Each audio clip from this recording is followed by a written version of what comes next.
اومدی. Yes, I'm in. Sorry I'm late. تو که لول زندگی ما رو میدونی، تا بابای سنترم و بادیگردم هماهنگ کردم یه کمی لیت شد. ساری.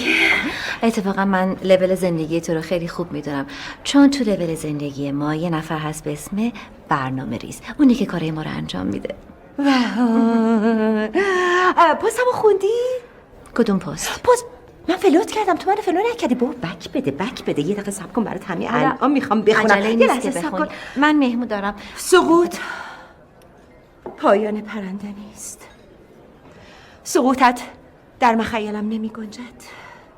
من تو را در اوج باور کردم، با تمام هیبت و شکوه و وقارت هم پرواز هم نبودیم.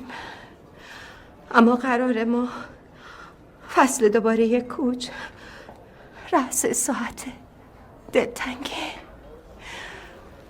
هدیوس کاپیتان، هدیوس. تموم شد؟ یس.